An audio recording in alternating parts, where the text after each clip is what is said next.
Bom, como nós programamos, nós vamos tratar nesta nossa segunda videoaula do início da literatura em Angola.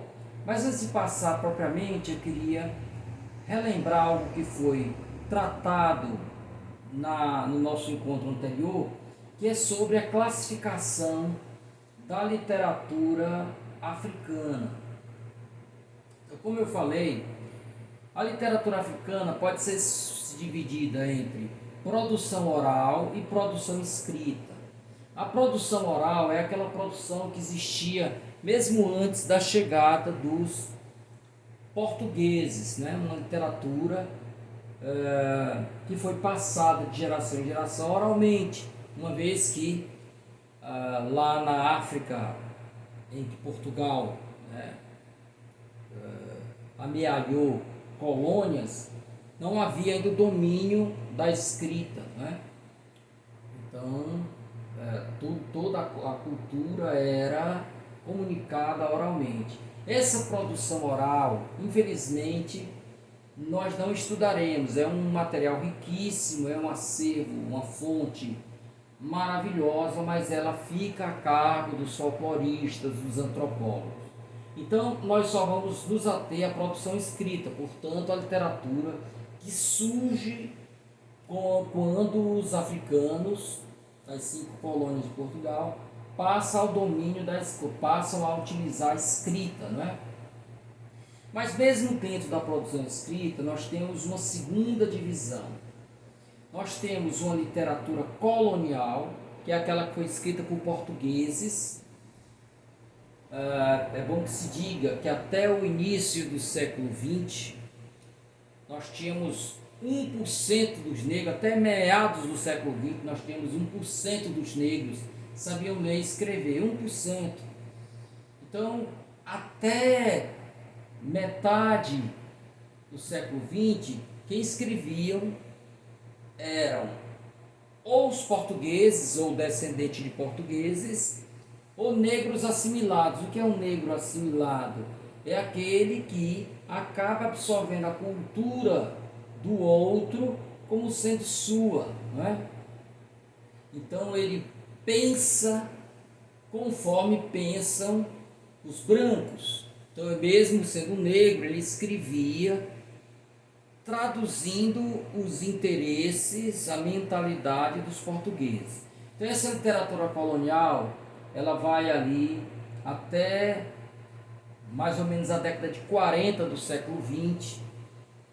É uma literatura que nós vamos passar rapidamente, só temos interesse documental, porque a literatura que realmente nós iremos estudar, literatura africana, né, de língua portuguesa, é a literatura que surge a partir da década de 40 do século passado, que era chamada literatura nacional. Estas sim são escritas por negros ou por brancos que defendiam a Angola, Guiné-Bissau, né? Então eram pessoas brancos, pessoas já nascidas em Angola, em Cabo Verde, Guiné-Bissau, São Tomé e Príncipe ou Moçambique, e que não pensavam mais como europeus, né? Ou então negros. É a literatura que realmente traduz a africanidade. Essa é a literatura que nós iremos nos ater. Então, no encontro passado eu deixei esse poema, eu disse que nós iríamos ir a este poema. Este poema foi escrita por uma portuguesa chamada Fernanda de Castro, já faleceu. O pai dela era um oficial da Marinha e foi convocado para trabalhar em Guiné-Bissau. Então, o pai vem com a esposa e a filha, e poucos meses depois a mãe dela falece, morreu em Guiné-Bissau, na região chamada Bolama. E ela, inclusive, dedica o poema a essa terra de Bolama, onde repousam os restos mortais da mãe. Então, Fernanda de Castro era apaixonada por Guiné-Bissau, era apaixonada pela África. Ele escreve Aventuras de Mariazinha em África, um livro feito para crianças entenderem como era a África. No entanto, ela era ela foi criada, né, num ambiente do colonizador. O pai estava a serviço do colonizador, de maneira tal que mesmo com as melhores intenções, ela acaba traindo, né, o seu discurso afetivo, trazendo percepções que entram em rota de colisão com os interesses dos negros. Aqui é apenas um fragmento de um poema chamado África Raiz. Vocês têm a íntegra desse poema na internet. Vocês procurem lá, África Raiz, Fernando de Castro, é um poema imenso. Eu trouxe apenas um pedacinho. Diz assim: à tarde, à porta das palhotas, em torno dos mais velhos, dos que sabem contar coisas remotas, dos tempos esquecidos, os mais novos escutam com os 5 sentidos. Então ele está contando aqui um cenário que era típico da África da época, em que a educação das crianças era feita pelos mais velhos oralmente. Então, em torno lá desse senhor, eles ficavam escutando as velhas histórias. Então o velho vai contar para as crianças uma lenda. E ele diz: dia que Deus fez mundo. Observe aí a sintaxe toda problemática, né? É como algum escritor que quer escrever como um sertanejo fala e começa a macaquear ali. Dia que Deus fez mundo, ó, uma sintaxe toda. Fez 2 homens igual, deu a eles embrulho, 2 embrulho igual, e disse: não abri, senão eu castigar. Um deles abriu, pensou: Deus não vem cá. Deus foi e castigou. Ao outro deu caneta, a ele deu enxada. Depois fez ele preto, ele pôs-se a chorar. Veio então o diabo, sem ninguém chamar, pôs-lhe mão na cabeça, fez-lhe festa, festinha, e o cambelo zangou e ficou carapinha. Então, nessa lenda que Fernando de Castro nos traz através dos lábios de um negro, já velho, né? Nós temos a origem das raças. A raça negra é fruto de uma maldição. Ele abriu um embrulho que não era para abrir, Deus o castiga, o faz negro, o faz analfabeto, então ele tem que trabalhar no cabo da enxada, né? E ainda vem o diabo e faz o cabelo dele ficar enrolado. Então observe que uma lenda dessa jamais teria razão de ter nascido na própria África. Porque o africano iria construir uma lenda que vai contra ele mesmo, né? Então provavelmente essa lenda vem de fora. Essa lenda vem de fora. Então, se vocês pegarem o resto do poema, vocês vão ver que quando ela fala da religião católica que o branco trouxe, ela tem um tratamento. Quando ela fala da religião do negro, o tratamento é totalmente diferente, né? Então, é uma religião ligada a sacrifícios, né? Ligados ao diabo, essa coisa toda. Então, esse é um poema marcadamente colonial, porque traz uma visão que demoniza o negro, né? Que o associa a uma herança diabólica, satânica. Observem, gente, que essa aqui é apenas uma de tantas histórias, né? Que você reproduz o mesmo esquema. Durante séculos foi usado uma leitura enviesada da Bíblia para justificar a escravidão do negro. O negro seria descendente de Cã. Cã, um dos filhos de Noé, quando depois do dilúvio o pai estava bêbado e mostrou as vergonhas lá caído no chão. Em vez dos outros irmãos, né, que trouxeram uma roupa para embrulhá-lo, enrolá-lo, ele ficou zombando, falando mal do pai.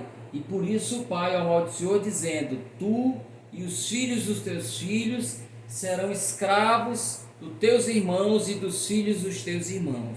Então foi feita uma leitura de que os negros, na verdade, eram descendentes de Cã e, como tal, cumpriam a maldição, a profecia bíblica. Como este, muitos outros vocês verão, muitas outras lendas vocês verão essa associação do negro com a maldição, né, com o satanismo e tal e tal.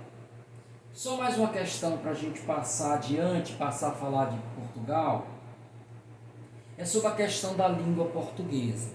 Eu falei para vocês no primeiro encontro, tudo isso que eu estou falando aqui vai estar no slides, então eu prefiro fazer um resumo.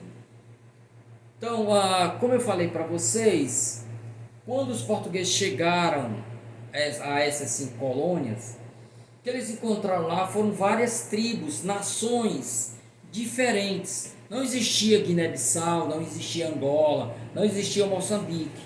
Existiam nações que ocupavam esses territórios, eram várias nações. Em Guiné-Bissau, por exemplo, você tem mais de 30 etnias, cada um com sua língua própria, seus costumes próprios, sua maneira de vestir, sua maneira de se relacionar com a divindade e tal. Então, como todo colonizador, a primeira preocupação de Portugal foi forçar os seus comandados a falarem o português. Então, esse português que eles passaram a falar era um português todo estropiado, porque era um português ligado, misturado com a língua local, a língua original deles lá. Então é o chamado crioulo, né? Pois bem, quando os países na década, começaram no final da década de 50, começaram a pensar, né, a independência, eles começaram a se reunir. Uma certa feita, reuniram-se os líderes e pensaram: que língua deveremos falar quando nós nos tornarmos independentes? Então logo houve um grupo que disse: olha, qualquer uma, menos o português. Foi a língua utilizada pelo colonizador para nos oprimir. Só que um outro grupo mais sensato trouxe alguns aspectos que foram decisivos para que o português continuasse sendo a língua a ser falada. A primeira delas era o seguinte: a língua portuguesa, embora seja a língua do colonizador que nós odiamos, é uma língua ligada a uma tecnologia muito avançada. Portanto, é uma língua que tem termos para poder dar nome a esses avanços tecnológicos. Como assim? Como dizer em Balanta, uma das línguas de Guiné-Bissau, que o homem, numa cápsula lunar, aterrissou no satélite artificial, no satélite natural da Terra. Essas palavras todas, cápsula lunar, satélite, artificial, astronauta, essas palavras não existem em Balanta. Então observem, a língua, ela vai sendo produzida para dar nome ao entorno social, aos elementos daquele entorno social. Primeira coisa, o português é a língua de uma tecnologia avançada. Em algumas línguas africanas, você tinha o número 1, você contava até 10, depois muitos, não existia 50, 60, 70, você tinha a palavra muitos, algo que era acima de 10. Então, como falar em matemática, utilizando uma língua que não tem os termos, né? Como hipotenusa, cateto, coisas assim. O segundo argumento era que a língua portuguesa iria ajudar a dar visibilidade aos povos africanos. Se nós usarmos os dados de hoje, a língua portuguesa é uma língua falada por mais de 250 milhões de pessoas no mundo todo. Só no Brasil são mais de 200 milhões, né? No entanto, as línguas lá desse país, algumas línguas são faladas por 1 milhão de pessoas. Então, utilizar a língua portuguesa daria visibilidade, porque mais pessoas leriam e entenderiam a mensagem que eu quero passar. Agora, o terceiro argumento era decisivo. Se nós não usarmos o português, qual língua nós vamos falar? Em Guiné-Bissau, que língua das 30 línguas que existem, qual dessas 30 nós vamos escolher? Porque se eu utilizo o balanta, se eu uso o mandiaco, as outras 29 etnias se sentirão preteridas. Por que a minha língua é que não foi oficial?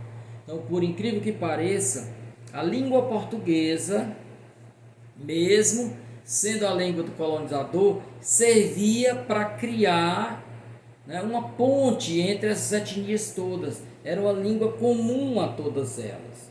De tal forma que venceu esse grupo, esses intelectuais que pensaram que o melhor seria continuar com a língua portuguesa, ok? Então isso aí está tudo aí discutido. O papel da imprensa, de que forma, né, a literatura foi beneficiada com os jornais começaram a receber contos, poemas. Então os primeiros escritores surgiram na África, surgiram em torno desses jornais. A literatura brasileira teve uma grande importância na África lusófona, porque nós éramos vistos por eles como o grande irmão, né? O grande irmão que conseguiu vencer o colonizador, né? Vencer, tornou-se independente, uma grande nação. Havia uma ilusão de que aqui existiria uma democracia racial, né? E inclusive eu li há muitos anos uma entrevista do Mia Couto cujo título da entrevista era "O Brasil nos enganou", porque se pensava uma coisa do Brasil, né? Então tudo isso, a literatura era muito consumida, principalmente Jorge Amado, muito lido. Essas pessoas funcionaram como referência para as 5 ex-colônias que queriam uma literatura que rompesse os laços de dependência com a colônia. Eles queriam produzir um discurso que não fosse ligado com o colonizador. E o Brasil passou a ser uma grande referência. Ok? Então, com essa passagem, nós encerramos esses slides e nós vamos para os slides de hoje, que são os slides ligados a... Desculpem, que é o do próximo encontro.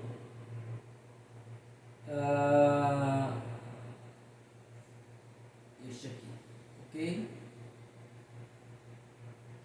Bom, então nós veremos aqui, ok? Então, a literatura angolana. Sempre que nós começarmos, eu vou trazer para vocês algumas informações gerais sobre o país. Então nós temos aí essa seta apontando onde fica Angola. Angola é o maior das 5 ex-colônias de Portugal na África. Ok? Angola.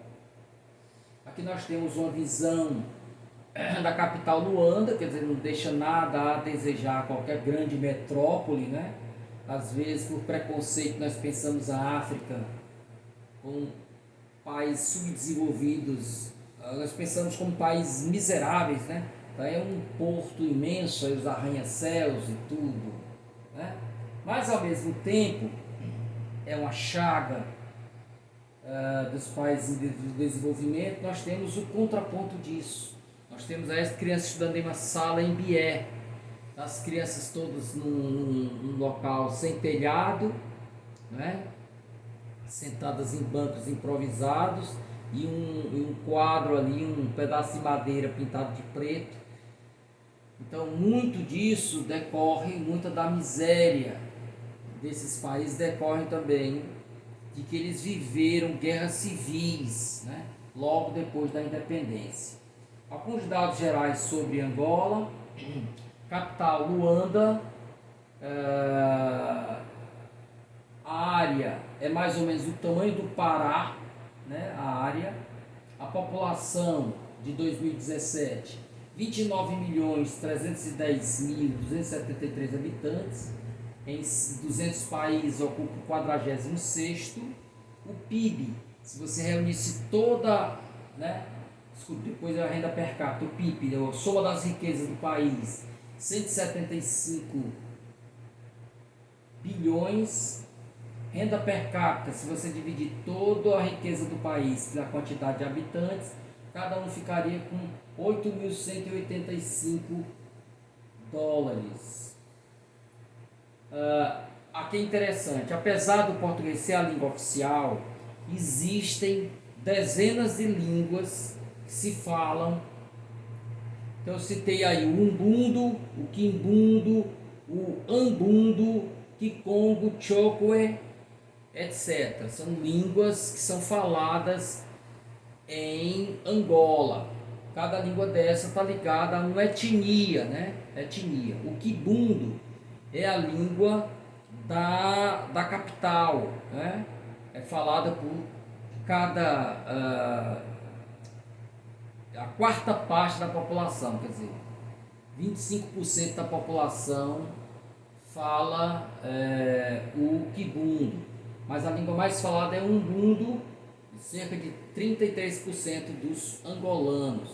Então, combinando essas línguas com o português, você gera o crioulo, né? Ok? Interessante que um não entende o outro. Quem fala Umbundo não entende quem fala Kibundo e vice-versa, né? São línguas muito próprias, ok? A independência foi 11 de novembro de 75. Economia produz petróleo, diamantes, no entanto, há um alto grau de corrupção, né?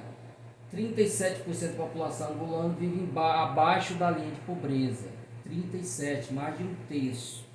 Os indicadores sociais mostram como ainda há muito a crescer.